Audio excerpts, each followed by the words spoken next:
Radhe Radhe everyone, आप सभी का हमारे चैनल में बहुत बहुत स्वागत है।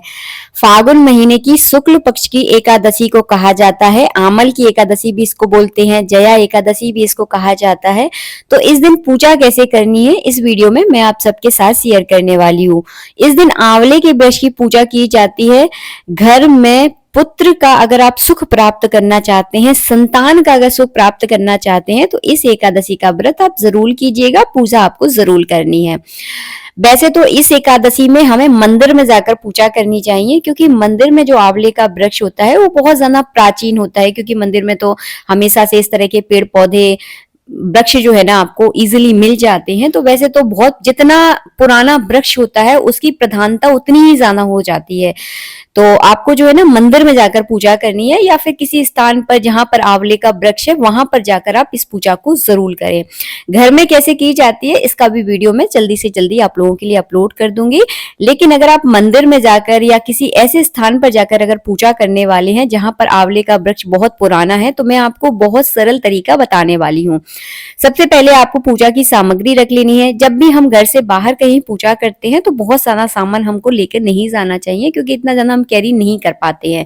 1 लोटा मैंने जल लिया है, जनेऊ, कलाबा, चंदन, तिली, फल और दीपक, बस इतना ही सामान से जो है ना मैं पूजा करूंगी। और कलाबा और मैंने इसके अलावा जनेऊ लिया है। यहाँ पर आप आंवले के मुरब्बे का भी भोग लगा सकते हैं, क्योंकि आज के दिन पारण में जो व्रत है एकादशी का, उसमें जो है ना आंवला ही ग्रहण किया जाता है। तो आंवले से बना हुआ आप आंवले का मुरब्बा भी खा सकते हैं, या फिर कोई भी जो आंवले से बनी हुई फरार वाली सामग्री है उसे जो है ना ग्रहण कर सकते हैं। तो चलिए, जिस जगह आप पूजा करने वाले हैं सबसे पहले आप आंवले के वृक्ष के नीचे साफ सफाई जरूर कर दें। अगर गंदगी बहुत ज्यादा है तो सफाई जरूर करें। तो यहाँ पर मैंने हाथ से उस जगह को अच्छे से साफ कर लिया है। थोड़ा थोड़ा सा जो है ना मैंने जल छिड़क दिया था। इसके बाद सबसे पहले आपको आंवले के वृक्ष के नीचे यानी जड़ में जो है ना आपको दीपक जलाना है। तो मैं यहाँ पर घी का दीपक जला दूंगी। अब मैं आपको बताने वाली हूँ कि आमल की एकादशी कब है। इस बार आमल की एकादशी पड़ने वाली है 27 फरवरी और 28 फरवरी के दिन जो है ना आमल की एकादशी का व्रत किया जाएगा। 27 फरवरी के दिन आपको आमल की एकादशी का व्रत करना है। अगर आप महाद्वादशी का अगर व्रत करते हैं, एकादशी में अगर महाद्वादशी का अगर व्रत करने वाले हैं, तो फिर आपको 28 फरवरी के दिन करना है। अब जिस मान्यता के अनुसार आप व्रत करते हैं उसी के हिसाब से जो है ना आपको व्रत करना है। अगर आप केवल एकादशी का व्रत करते हैं तो 27 फरवरी को करना है। अगर आप एकादशी में महाद्वादशी का व्रत करते हैं तो आपको 28 फरवरी को करना है। ठीक है। इसके बाद जो है ना हम यहाँ पे सबसे पहले 1 लोटा जल चढ़ाएंगे। मैंने परिक्रमा करते हुए यहाँ पे जल चढ़ा दिया है। इसके बाद हम कलावा रूपी वस्त्र अर्पित करेंगे। तो मैंने एक बड़ा सा इस तरह से कलावा लूंगी और चारों तरफ जो है ना इस कलावे को मैं लपेट दूंगी, ताकि जो आंवले का वृक्ष है जहां पर भगवान विष्णु का निवास होता है उनको जो है ना मैं इस तरह से वस्त्र पहनाऊं। तो चारों तरफ से जो है ना आपको इस तरह से लपेट देना है। आप इसे 5 बार भी लपेट सकते हैं। अगर कलावा ज्यादा बड़ा नहीं है तो केवल आप इसे 1 बार लपेट दें। और हाँ, बीच में वैसे कलावे को तोड़ा नहीं जाता। बहुत सारे लोग ऐसा मानते हैं कि कलावा को नहीं तोड़ा जाता। जब भी आप वृक्ष के में कलावा लपेटे तो बाकी पूरा कलावा जो है ना आपको छोड़ देना चाहिए। अब देखिए, आपके यहाँ पर जिस तरह की मान्यता है उसको आप फॉलो कीजिएगा।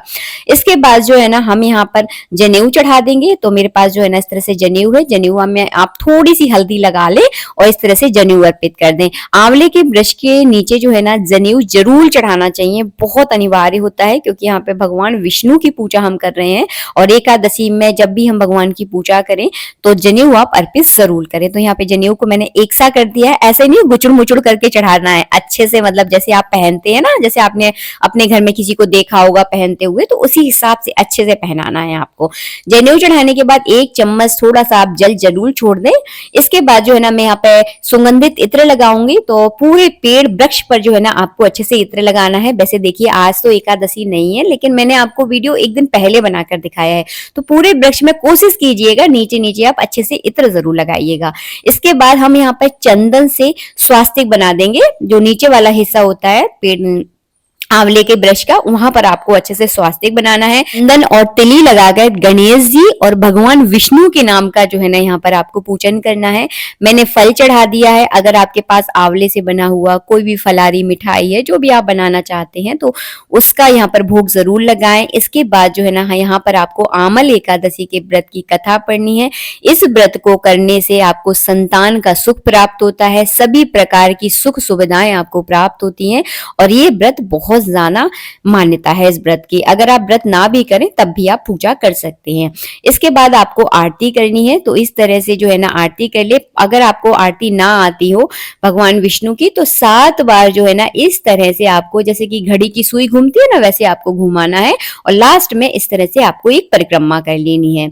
इसके बाद जो है ना इस तरह से आपको जल छिड़कना है। इसे कहते हैं आरती को ठंडा होने वाला, क्योंकि आरती हमेशा लास्ट में की जाती है। तो हम इस तरह से 3 बार जल छिड़क देंगे और इस जल को आपको अपने ऊपर भी जरूर छिड़कना है। इसके बाद मैं हाथ जोड़कर प्रार्थना करूंगी और उसके बाद जो है ना आपको इस तरह से गले लगना है। गले लगना बहुत ज्यादा आवश्यक होता है, तो इस तरह से आप गले लग लें। अब करेंगे हम परिक्रमा। तो परिक्रमा सबसे लास्ट में करनी है और 5, 7, 11, 21, अब देखिए जितना आपके पैरों में सामर्थ्य हो उस हिसाब से आप परिक्रमा कर लें। और परिक्रमा करना लास्ट में बहुत जरूरी होता है। अब मैं बताने वाली हूँ आपको पारण का समय, तो ध्यान से आप सब पारण का समय सुनिए।